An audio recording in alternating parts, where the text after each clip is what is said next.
सही आ।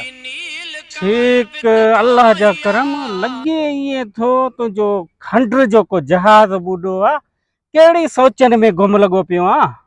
साईं हे रोड ख़राब न अञा असां गाॾियुनि ते वञूं था त हेठि मथे था थींदा वञूं हलनि कोन थियूं पंचर थी पवनि थियूं मिलियो कुझु कोन्हे तव्हां चओ था परेशानी न कयूं असां वॾी ॻाल्हि आहे। अरे बाबा तोखे केड़ी जरूरत आ रोडन जी। रोड जी ज़रूरत न आहे। अरे अब्बा ॾिस असांखे ज़रूरत आहे हक़ीक़त इहा थी तेल ख़बर थी 300 ते पहुतो आ 300 ते इहा सुतल क़ौम कॾहिं जागी आ मरी वेंदी कॾहिं बि न मोल क़ौम आ असांजी बाबा हुन खां इहे रोड भला आहिनि इहे मोटर साइकिलूं विकिणी गाॾियूं विकिणी गॾह गाॾो ख़रीद कयो। ऐं गॾा गाॾो कीअं ख़रीद कयो हिन जदीद दौर में टेक्नोलॉजी जे दौर में सरदार भोतार वञी गाॾियुनि ते वॾियुनि ते घुमनि असां गॾा गाॾा असां वोट ॾियूं था उहे गॾा गाॾनि ते घुमूं जेके वोट वठनि था उहे वरी जेको वॾी गाॾियुनि ते घुमनि वता। अरे बाबा ॾे ख़बर तोखे कॾहिं मूं एहतजाज में नाहे ॾिठो कॾहिं तूं उथी करे पंहिंजे हक़नि लाइ आवाज़ उथारियो आहे आवाज़ न उथारियो आहे।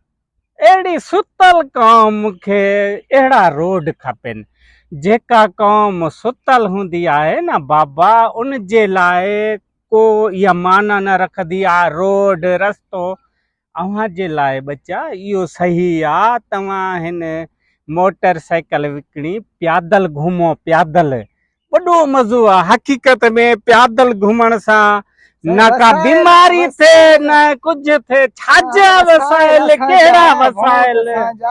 अरे बाबा कुछ ना है तुझो कुछ भी ना है तुझो असांजी क़ौम जो कसूर आहे मुर्दा क़ौम आहे मोल क़ौम आहे दुख सुख ॾिसे थी पोइ बि नथी ॻाल्हाए हेॾा ज़ुल्म ॾिसे थी पोइ बि नथी ॻाल्हाए इहो असांजो कसूर आहे हेॾे लेकिन न रोड मुंहिंजी ॻाल्हि ॿुध मुंहिंजी ॻाल्हि ॿुध ॻाल्हि ॿुध खंइजी आहे असांजा तव्हां चओ था गॾा गाॾनि ते घुमो अजीब ॻाल्हि कयो था यार ॻाल्हि ॿुध पाण मने थो न मुर्दा क़ौम आहीं मुर्दा वाकई असां अरे बाबा मुर्दा क़ौम जेका आहे उहा कब्रिस्तान में आहे हे जेको जहान आहे ही जहान ज़िंदा माण्हुनि जो आहे ॻाल्हायूं था मुंशी नथा ठहनि असांखे तव्हां वॾेरनि जी ॻाल्हि कयो था तव्हां जहिड़ा मुंशी उहे अरे बाबा इन्हनि मुनिशनि खे छॾियो तव्हां कॾहिं यकजहती जो इज़हार कयो आहे कॾहिं तव्हां वञी कंहिं प्रेस क्लब ते एहतजाज कयो आहे कॾहिं बि न आहे कयो न मुंशी रोडनि ते नथा घुमनि अरे बाबा मुनिशनि खे कहिड़ी ज़रूरत गाॾियुनि ते घुमनि था पिननि था पोइ बि ॻाल्हाइनि नथा अरे असां त ॻाल्हायूं था न बस वाकई अवाम जो बि त वॾो कसूर आहे हिन में किरदारु आहे जो वसाइल पंहिंजनि जे लाइ नथी ॻाल्हाए पंहिंजे बुनियादी हुकूकनि जे लाइ नथी ॻाल्हाए मरी वई आहे रोडनि में न गैस आहे न बिजली आहे कुझु न लेकिन बिजली छा कंदे बिजली छा कंदे गर्मी यार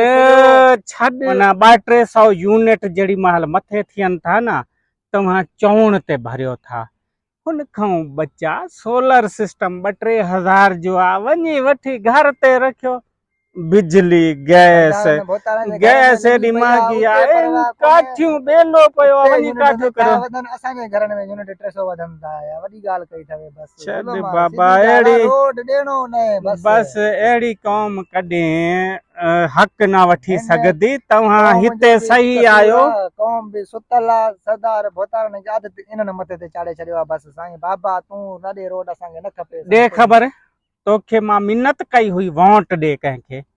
ऐं हाणे वोट त ज़ाहिर आहे इन्हनि शयुनि खां त ॾींदा आहियूं असांखे रोड जो बिजली जो गैस जो बि असांखे मानी वेले ते कोन पुॼाए वेंदा हो ॾिस वोट ॾिनो थी न त हक़ वठण बि सिख न सिर्फ़ वोट ॾियणु सिखियो आहे अहिड़ी क़ौम कॾहिं बि तरक़ी न कंदी जेको वोट ठपो त हणी अचे पर हुन ठपे जो बदिलो न वठी सघे अवां अहिड़ी क़ौम इते सही हो इते वेठा हुजो सिर्फ़ सोचो पिया सुता पिया हुजो असां वञूं था असांखे इहो प्यादल सही आहे ऐं को बि चकोर अंधारे में जे उॾरे थो त दरोही आहे हो ही ॾोह न आहे माण्हूअ जो मूं मिटी ॿीहर ॻोही आहे मां ॾोही आहियां मां ॾोही आहियां मां कई ॾोह कया